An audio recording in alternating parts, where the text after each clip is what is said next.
How's it everybody? How's it going, everybody? Benny Chris 12 here. So I have some unfortunate news. I just deleted an entire video and all of its raw footage that I had already completely edited and it was ready to upload, and I just deleted it. So that will never be seen. It was me and Daniel camping, and we set up snares and cooked hot dogs, and it was actually a pretty funny video. Unfortunately now it is lost forever. Instead though, I have a video today on how to pick locks. And now, I know when people think of picking locks, they think of criminal stuff, but I think it's a pretty useful skill to have, and it's actually really fun and not too hard to learn and teach yourself. So I'm going to show you two ways. I'm going to show you first just a concept way of doing it, and it will be on like a practice lock, and I'll go show you guys how the mechanism works and all that jazz. And then I will show you the steps on how I logically think through picking a lock myself on an actual lock. So once you know the mechanism and you know what you're trying to achieve, it's a lot easier to do an actual lock. So, and I'll also leave a link in the description to the Amazon lock picks I got. They're like 10 bucks or something. It's just really cheap starter kit, and I think that's probably a pretty good way for most people to start learning how to pick locks, is just get something that's super easy to start with and not that expensive. So anyway, enough of me talking. I'm sorry I deleted that one video. I'm actually just really upset about that, and I hope this video can kind of take its place and do it justice, and I hope you guys learned something, and I hope you guys enjoy. Okay, this was the hardest camera angle I've ever had to set up, and especially because this thing keeps glaring. It's hard to get a light on there. And discussing the mechanism of the lock, it is very hard for me to explain, but you can see there are the pins right here, and there are springs that push them down, so they get in the way of this barrel, which will rotate and pop this lock piece out up here of the padlock. So what you are doing when you are unlocking a lock is you are putting pressure on the barrel with a tension wrench. So you'll stick this in the bottom part, you'll put pressure on the barrel with the tension wrench, and that will push the pins up against the side of the barrel. Now there's a little crease in between the spring and this upper pin piece and the lower pin piece, and what that will do is that will allow the barrel to slip in between the pins and get unlocked. And normally your key will go in and just unlock all of them or push them all up to the correct length, but we can do that same thing with a lockpick. You can see them popping back and forth right there. You're doing that same thing, except you're doing the pins individually, and since they are pushed up against the side of the barrel, you are able to do that because that tension will hold them up and not let them fall back down. A general rule of thumb is padlocks will always turn clockwise, and I know for sure this one does, so I've done it multiple times. You put tension on first and then you stick the lockpick in, and you just sort of move, and you gotta feel the ones that are locked. And you'll see these are all loose, so I'm trying to get to one that's tough.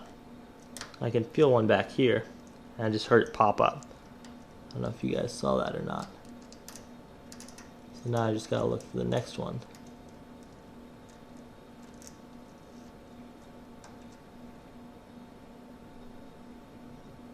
You can see what I did is, even though I got one pin, this pin is up too far. So that's something that can occasionally happen when you have really loose pins. And it went about halfway, but it stopped and locked on that pin that I was just talking about. So what you got to do is put it back and restart. And it's really hard for me to just pick this right over the camera, so I'm going to have to go below you guys and try this now.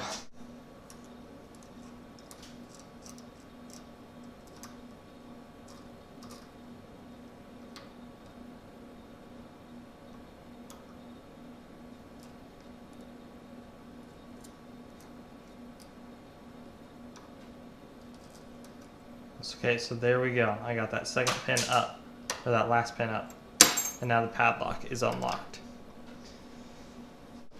But these locks, like I said, are only good for concept and practicing, because you can see what you're doing and you can get a feel for it.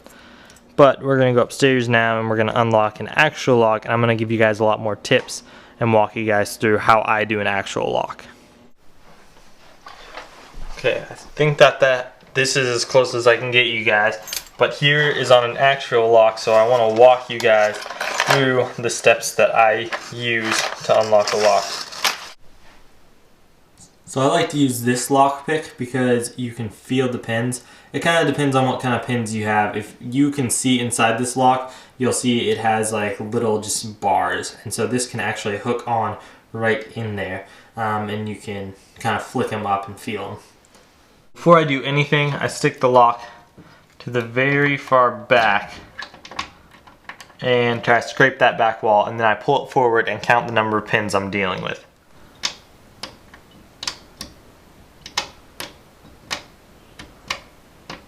So there's 5. I don't know if you guys could hear that. I'm going to try to boost up the volume so you guys can.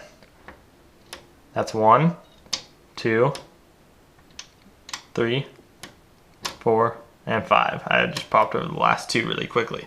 So hopefully you guys can just hear that, but you just want to scrape over a bunch of times and just try to figure out how many locks there, or how many pins there are. I obviously already knew how many there were because I've done this lock multiple times, so it really wasn't anything new. And then I get the best fitting tension wrench for the lock. Also, as a general rule of thumb, most locks will turn clockwise. However, the one exception I have found is if you have a door, say that this is the lock on the door and the lock is right in there, and this is a doorknob, you will turn that counterclockwise for some reason. I don't know why, that's just the way it is with the few doors I've worked with. And then if it's on the right side of the door, it'll turn clockwise. So if you have a doorknob left side of the door, counterclockwise, a doorknob on the right side of the door, clockwise. Other than that, I've always just done clockwise. That's probably just a good place to start. So anyway, you want to throw in the tension wrench and then just start sweeping the pins and finding which one has the most tension on it. So I found one right up front. Got that guy done. I feel one in the back. It just clicked in. You'll notice they'll be like, they'll push down without ease, and those are the ones that don't have any tension on them yet. I think it's the one in the very far back. I had it. And what I may have done is pushed a pin in way too far, but I got it to move some. And my mom is calling me, so I'm gonna take a break for a second. Okay, so I had to run downstairs and talk to my mom really quick, which means since I took the tension off of this, the entire lock reset. So what I'm going to do is I'm going to pick it, and then I'm going to turn the camera back on, because essentially I'm just restarting the entire process. So I'm not going to re-record all that. So I feel like I'm on the last pin right now. I think I counted 3 or 4 at least that I popped. I found a pretty tough one. And this is where those little teeth really come in, because I can grab right onto the top of that pin. Just push it right down.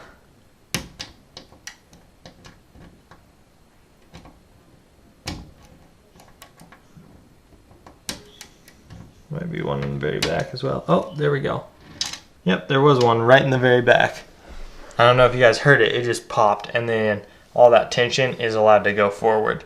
So one thing is if you're putting too much tension, it's going to be really hard. You're going to have to push a lot harder on those pins, which is where lock picks can end up breaking.